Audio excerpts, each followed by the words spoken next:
Hello hi అండి. ఇదైతే గన ఇంకా బుధవారం రోజు అమావాస్య రోజు క్లీనింగ్ పెట్టుకున్నానమాట. ఈవినింగ్‌గా పెట్టుకున్నానులెండి.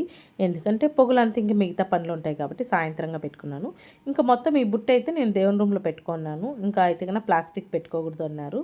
ఇంకా మా పాప అయితే సాయంత్రం అని దీపం అయితే గన పెడుతుందనమాట.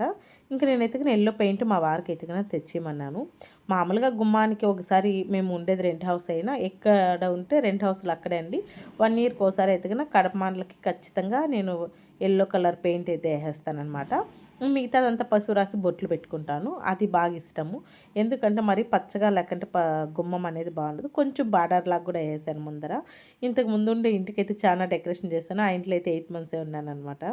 ఇంక ఇదైతే గన తులసి కోటకి ఇంక నేను మా అమ్మాయి దీపం పెట్టిన ఇంక నైట్ అయిపోయిందిలేండి. ఇంక నేను పూలు అవన్నీ తీసుకొచ్చుకొని మళ్ళీ కూర్చున్నాను.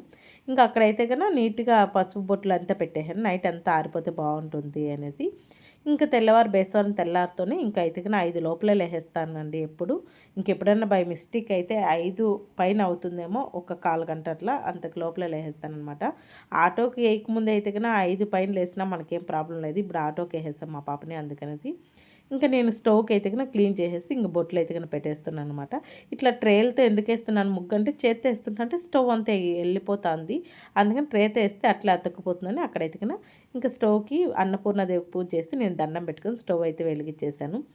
ఇంకా మా వారైతే పూజ చేసేస్తున్నాం. మేముండేది ముగ్గురమండి. మా పాప అయితే చెత్తలు దోసి పాత్రలు కడిగిచ్చేస్తుంది.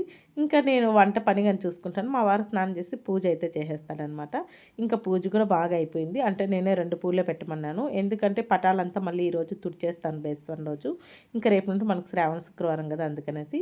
ఇంకా నేనైతే టీ పెడుతున్నాను. జలుబుగా ఉందండి. అందుకని టీ పెడుతున్నాను అల్లం టీ. ఇంకా అన్నం అయిపోయింది. ఇంకో పక్క అయితే ఎండుమిరపకాయల పప్పు అయితే పెట్టేశాను. టీ అయితే నాకు ఇట్లా బాగా కొంచెం స్ట్రాంగ్‌గా ఉండాలండి. అందుకే కొంచెం టీ ఆకు ఎక్కువ వేసుకుంటాననమాట. లైట్‌గా ఉంటే అస్సలు తాగలేను.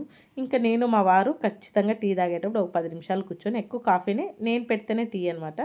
ఇంకో 10 నిమిషాలు కూర్చొని కాఫీ గాని తాగుతూ కబుర్లాడుకునేసి ఇంకైతే పప్పు అయితే చేసేసాను. మా పాపకి ఇంక మా వారు తినిపించేశారు. నేను తనకు తల దూగేశాను. తనైతే ఇంకా ఆటోలో అయితే వెళ్ళిపోయిందండి. ఇంక నేను మళ్ళీ వీటికి ఏలుతోని కుంకుమ బొట్టుల్లాగా అయితే పెడుతున్నమాట. రెడ్ పెయింట్ దొరికింది. వైట్ కూడా ఉండల్లా కనిపించలేదనమాట. కనిపిస్తే మళ్ళీ పెడతాను. లేదంటే ఇంకా తీసుకుందాంలే అనుకుంటాననమాట. ఇంకా అది 2 పెడితేనే బాగుంటుంది చూసే గుమ్మం కొంచెము అనేసి యెల్లో పెయింట్ ఏసేసిన కాబట్టి. కానీ తులసి కోటకి చాలా బాగుందండి. వైట్ పెట్టకపోయినా అంత అందంగా ఉందనమాట. ఇట్లా ఉంటుంది అని నేను ఎక్స్‌పెక్ట్ చేయలే. బాగా నచ్చిందనమాట. ఇంకా పటాలంతా క్లీన్ చేద్దామని అన్నీ తీసేసాను. నేను 4 పెట్టుకున్నానండి. అన్నీ ఎత్తి పెట్టేసాననమాట.